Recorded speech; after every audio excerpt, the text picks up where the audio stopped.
తెలుస్తోంది. ఇక కాసేపట్లో అధికారిక ప్రకటన చేయనుంది ఈసీ. 25,000 మెజారిటీతో నవీన్ యాదవ్ గెలుపొందినట్లుగా తెలుస్తోంది. ఇక కాంగ్రెస్ శ్రేణులైతే సంబరాలు జరుపుకుంటున్నారు. ఇప్పటికే నవీన్ యాదవ్ ఆఫీసులో అయితే బాణాసంచా కాల్చి స్వీట్లు పంచుకుంటూ నృత్యాలు కూడా చేస్తున్న దృశ్యాలైతే మనం స్క్రీన్ మీద చూస్తున్నాం. మొత్తానికైతే ఇది కాంగ్రెస్ కి ఘన విజయంగానే చెప్పుకోవాలి. 25,000 మెజారిటీ అనేది కూడా సామాన్యమైన విషయమే కాదు. బీఆర్ఎస్ కూడా ఒకవైపు గట్టి పోటీ ఇచ్చినా కూడా కాంగ్రెస్ తట్టుకొని నిలబడి 25,000 ఓట్ల మెజారిటీని అయితే సాధించుకుంది. మొత్తానికైతే జూబ్లీహిల్స్ గడ్డ నవీన్ యాదవ్ అడ్డాగా మారింది. ఇక ఇదే అంశంపై మరింత సమాచారాన్ని మా కరెస్పాండెంట్ రాము అందిస్తారు.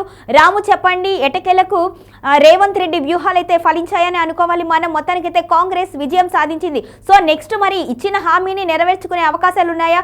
ఒకవేళ నవీన్ యాదవ్ గెలిస్తే మీ ఎమ్మెల్యేని మంత్రి చేస్తాను అంటూ రేవంత్ రెడ్డి గతంలో హామీ ఇచ్చారు ప్రచార సందర్భంగా. మరి దీని మీద కాంగ్రెస్ ఎలా స్పందించే అవకాశం ఉంది? రైట్, ఇప్పటివరకు అయితే జూబ్లీహిల్స్ ఫలితాలు అయితే ముగిసిపోయాయి. 9వ రౌండ్ కూడా నవీన్ యాదవ్ మెజార్టీ కనిపించారు. ఇక 10వ రౌండ్ లో కూడా నవీన్ యాదవ్ మెజార్టీ. మొత్తం మీద జూబ్లీహిల్స్ ఉప ఎన్నిక అనేది నవీన్ యాదవ్ కే చెందిపోయింది. అంటే నవీన్ యాదవ్ జూబ్లీహిల్స్ ఉప ఎన్నికలో గెలుపు అనేది దాదాపు ఖరారైపోయింది. 25,000 మెజార్టీతో గెలుస్తున్నారని చెప్పేసి తెలుస్తా ఉన్నది. అయితే దీనికి సంబంధించిన అధికారిక ప్రకటన మరి కాసేపట్లో వెలువడనుంది.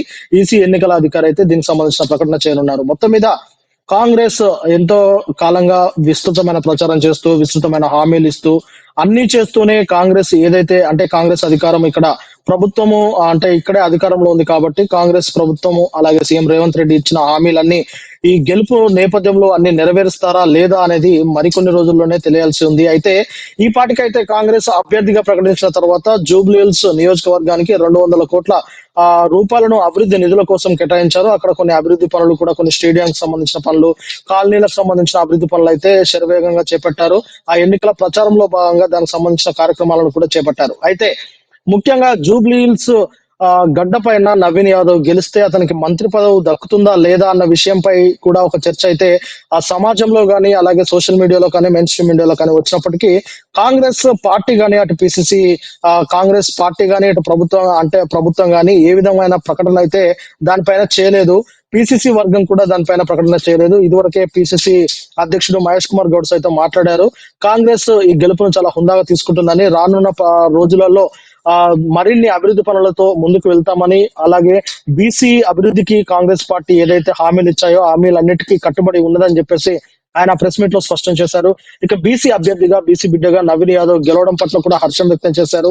ఇక బీసీ వైపే మొత్తం జూబ్లీహిల్స్ ప్రజానికం మొత్తం బీసీ బిడ్డకే మద్దతు ఇచ్చిందని, ఇది ఖచ్చితంగా ఈ గెలుపు ఒక సాధారణమైన గెలుపు అయితే కాదు, ఇది ఒక రకంగా చెప్పాలంటే అసాధారణమైన గెలుపుగానే భావించవచ్చు. ఎందుకంటే కాంగ్రెస్ తెలంగాణ వ్యాప్తంగా కాంగ్రెస్ వేవ్ ఉన్నప్పటికీ 2023 అసెంబ్లీ ఎన్నికల్లో జూబ్లీహిల్స్ లో 16,000 మెజార్టీతో మాగంటి గోపీనాథ్ బీఆర్ఎస్ అభ్యర్థి బీఆర్ఎస్ టికెట్ పై ఆయన గెలుపొందారు. అంతటి వేవ్ ఉన్న సమయంలోనే బీఆర్ఎస్ గెలిచినప్పటికీ ఇలాంటి పరిస్థితుల్లో అంటే గత 2 సంవత్సరాలుగా కాంగ్రెస్ ప్రభుత్వం పైన ఎంతో కొంత వ్యతిరేకత అనేది మూటగట్టుకుంటుంది అని చెప్పేసి సోషల్ మీడియాలో మెయిన్ స్ట్రీమ్ మీడియాలో విస్తృతంగా ప్రచారాలు జరిగాయి. దానికి సంబంధించిన వివరాలు కూడా తెలుసుకున్నాము. ఇలాంటి నేపథ్యంలో జూబ్లీహిల్స్ ఉప ఎన్నిక అనివార్యం రావడము ఈ నేపథ్యంలో కాంగ్రెస్ పార్టీ అభ్యర్థిని నియమించడము, ఆ తర్వాత ఖచ్చితంగా కాంగ్రెస్ పార్టీ ఒకంత ఓడిపోయే అవకాశాలు కూడా ఉంటున్నాయని కొన్ని వర్గాల నుంచి కానీ కొంతమంది నిపుణులు కానీ సర్వేలు కానీ వెల్లడించాయి. కానీ అనూహ్యంగా రేవంత్ రెడ్డి రంగంలోకి దిగి మొత్తం ఈ పాలిటిక్స్ ను డైనమిక్స్ ను మొత్తం మార్చేసి కాంగ్రెస్ గెలుపు దిశగా తీసుకెళ్లారు. 25,000 మెజార్టీతో గెలవడం అనేది మామూలు విషయం కాదు ఇలాంటి ఒక నేపథ్యంలో. అయితే జూబ్లీహిల్స్ ఉప ఎన్నిక ముందే కంటోన్మెంట్ ఉప ఎన్నిక కూడా జరిగింది. సికింద్రాబాద్ కంటోన్మెంట్ ఉప ఎన్నికలో కూడా కాంగ్రెస్ కైవసం చేసుకుంది. ఇది కాంగ్రెస్ కి ఒక రెండో విజయంగా చెప్పవచ్చు. మొత్తం మీద అటు ఒక్కసారి బీహార్ ఎన్నికలు చూసుకున్నట్టయితే బీహార్ అసెంబ్లీ ఎన్నికల్లో కాంగ్రెస్ ఎంత చిత్తుగా ఓడిపోతుందో మనం చూస్తా ఉన్నాము. కానీ ఇది ఇక్కడ జూబ్లీహిల్స్ లో గెలుపు అనేది కాంగ్రెస్ పార్టీకి అంటే నేషనల్ కాంగ్రెస్ పార్టీకి అయితే ఊతమిచ్చినట్టు కనిపిస్తా ఉన్నది. ఇక గతంలో కూడా ఇటు కర్ణాటక, తెలంగాణలో కాంగ్రెస్ పార్టీ గెలుస్తూ వచ్చింది. కానీ అటు నార్త్ సైడ్ అయితే పూర్తిగా కాంగ్రెస్ అనేది ఓటమి పాలైంది. ఆ నేపథ్యంలోనే ఇప్పుడు ఈ జూబ్లీహిల్స్ ఉప ఎన్నిక అనేది మరొకసారి రాహుల్ గాంధీ గాని, నేషనల్ కాంగ్రెస్ పార్టీకి గాని ఎంతో కొంత ఊపిరి పోసిందనే చెప్పవచ్చు. ఇలాంటి నేపథ్యంలో కాంగ్రెస్ పార్టీ ఇచ్చిన అన్ని హామీలను నెరవేరుస్తుందా? నెరవేర్చాలి. ఎందుకంటే ఇది కేవలం ఎన్నికల కోసం ఇచ్చిన హామీ మాత్రమే కాదు. ఖచ్చితంగా ఆ ప్రజల అభివృద్ధి కోసం ఇచ్చిన హామీగా, ప్రజల అభివృద్ధి కోసం నియమించిన అభ్యర్థిగా తాము చూస్తే ఖచ్చితంగా తాము ఇచ్చిన హామీలన్నీ నెరవేర్చాలి.